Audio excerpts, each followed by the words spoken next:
everyone. We are here to present our audit report on ETI Finance Limited, which was also known as Edison Trust Investments Finance Limited, which is popularly known to a non-banking financial institution that has operated as a private limited company in Sri Lanka, as well as a licensed company under the Central Bank of Sri Lanka. This was founded in 1967 by Mr. EAP Veerasinghe, and after his death, her wife Soma Edirasinghe got the chairperson of the company until her death, and uh, this was very popular in the last few years in Sri Lanka, and um, this company was later expanded its business deals such as leasing, accepting deposits, etc. On 2020, July 13th of July, Central Bank of Sri Lanka decided to suspend their license because of the issues which were regarding to their financial stability and lack of their capital strength, and the uh, the Monetary Board of Central Bank of Sri Lanka, under the Act of 42 of 2011, decided to suspend under that act, and later this is the mother company of the Salman Finance VLC. So this was also under the group of companies which is called as EAP Holdings. And when we talk about the subsidiary of this company, Salman Finance PLC, it's a public limited liability company which was incorporated in January 2004. Later, it has been re-registered in 16 September 2008 under the Companies Act, and under the Finance Business Act, this company is licensed by the Monetary Board of the Central Bank, and it's necessary to mention that this company has been listed on the Colombo Stock Exchange also. As in the slides, you can see that this company has several branches all around Sri Lanka, and then its head office was located in Colombo 5. So further, as the forwarding centers, we can mention Alutgama, Gampaha, Jayala, Ragama, and Vattala. So this company helps to increase the customer accessibility to financial products marketed by them.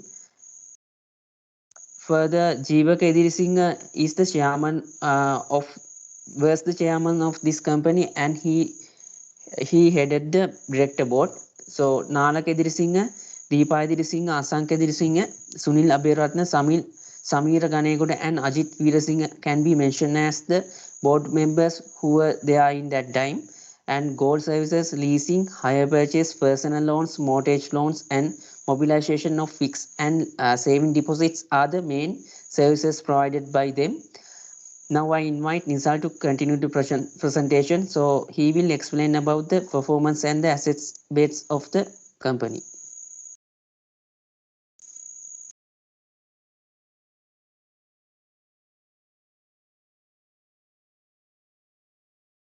Thank you, Aromar. Um, as in the slides, when we talk about the performance assets base, most significant is the growth in credit to private sector. You can see, you can clearly see the percentage in the slides within time period 2016 to 2017, having the revenue growth increased by 23 percentage. The company has set ambitious goals, as this company has reached a high financial stability. With the time, the company ensured the significant growth of the profitability during the financial year. Compared with the previous year, the profit uh, the profit of the company has raised 26.5 as a percentage. Uh, Now I invite to Sunet continue the presentation.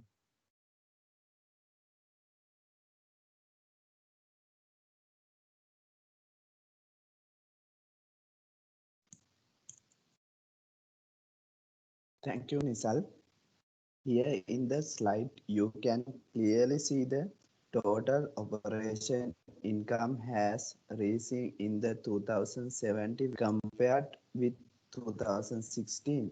Asset base refers to the all asset held by a company that gives value to the business. This value placed on the asset is not fixed and also can fluctuate as the company buys and sells asset. When we are talking about the asset base value, it is calculated by subtracting the total value of liabilities from the value of asset. When following this total value of asset of the company during the reporting year is uh, 2 2.9 billion, while the total liability in the same year 3.9 billion. You can clearly see the 1 billion difference in the this slide. Now I hand over Mr. Avital continue the presentation.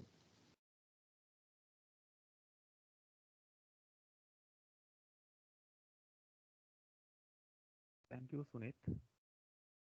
ETI Finance Limited has gone bankrupt today due to lack of proper supervision by the central bank and poor management of depositors' money and investment in other businesses. In nature of failure scandal, as we know, and now let's have a look at the causes affected it. At the end of March 2017, the ETI balance sheet hold was 70.5 billion rupees.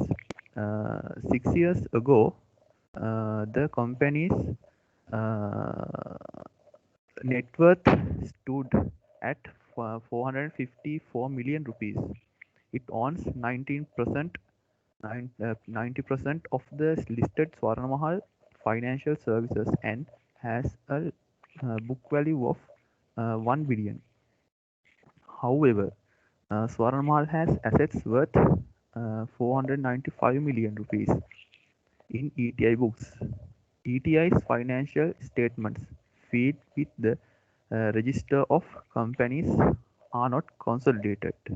It has other subsidiaries listed as assets, and the company's auditor KPMG says this is problematic because it does not know the exact extent of ETI problem. All EAP group operations were managed by different members of Eddy Singh family.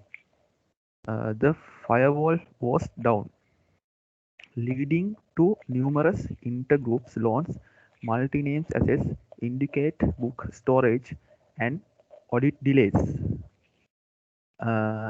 In an auditor for the year ending to March 2013, KPMG stated that ETI is a wholly owned subsidiary of ETI and has assets in excess of 8 billion. The company did not make a joint statement and repeated it until 2017. Therefore, the auditor must look at the client.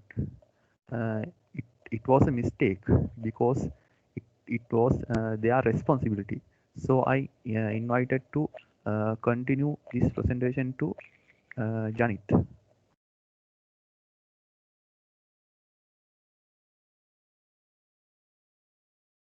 Thank you, Ravital. That is, the parties involved can be divided into two main parts, internal and external. Internal parties, shareholders, management, board of directors, and internal auditors. Internal factors are a major case of various internal weaknesses and irregularities and lack of proper oversight of the business. The main reason of this was the inability of the board of directors and the senior management of the companies. Furthermore, internal auditors and management are the main reason of misrecording of financial transaction and misuse in assessed and relies in auditing, lack of the proper oversight by the central bank and oversight by the external auditors lead to weak external audit factors.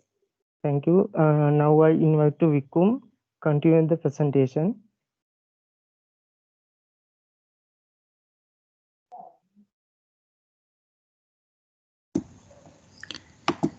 Thank you, Janit. Whether the financial institutions such as things, financial assets are transferred out of the ready-to-move classification to the credit and receivable classes.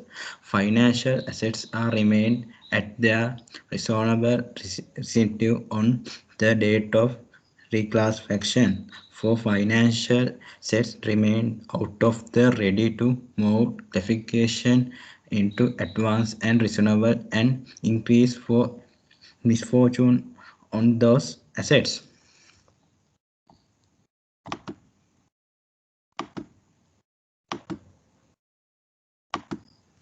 External auditors and auditors' opinion on financial assessment, and auditors similarly considered evaluation the fitness of bookkeeping approach used and the reasonable of bookkeeping checks made by board similarly as serving the overall presenting of the financial statement. After I gave to the Kasum to present.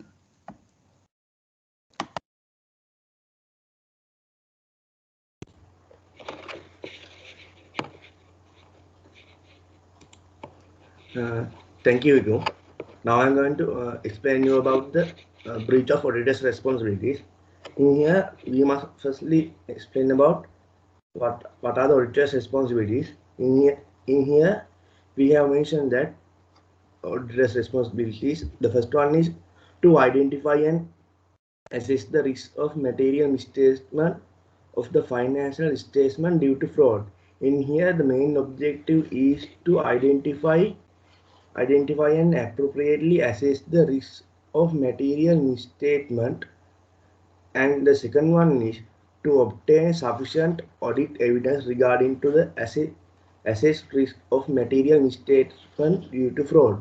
In here, the auditor's responsibility is to design and perform the audit procedures to obtain sufficient appropriate audit evidence. The third one is to respond appropriately to fraud or suspected fraud identified during the audit. In here, the auditor has a responsibility to plan and perform the audit to obtain reasonable assurance. And the next slide is about how auditor failed. In here, the first one is prepared financial statement to the order of the management. In here, in an organization, the management is the responsible person who preparing the financial statement. When there is an issue in the financial statement, the responsible party is the management. In the ETI, they did not consider about any mistake in the financial statements. They did not consider about it and prepare them with many mistakes. That was a bad mistake, and auditor also couldn't find about that mistake. And the second one is gave loans to people without a proper procedure. In here, when we obtain a loan, there's a proper procedure, and sometimes we have to submit some documents. But in ETI, there is no proper procedure. They gave loans to people without any procedure. Because of that, they didn't have any document to prove how much to whom they gave loans. And third one is not work according to the guidelines and deadlines given by the central bank. When a financial statement prepares a financial statement, there's some guidelines to prepare the financial statement. But in ETI, they did not consider about the guidelines, and they prepare the financial statement according to their own method. And also ETI did not submit their financial statement to the central bank within the given deadline. Because of this situation, they did not submit their correct documents to central bank.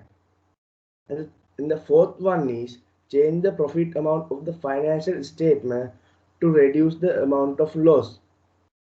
In here, in ETI, there is a huge amount of loss in the financial statement. I think, as I can remember, the amount of the loss is 4 billion.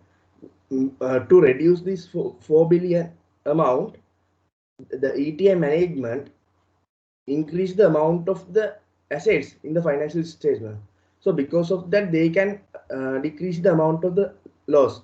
So because of that, the auditor also couldn't find about this matter, and auditor failed to find this matter.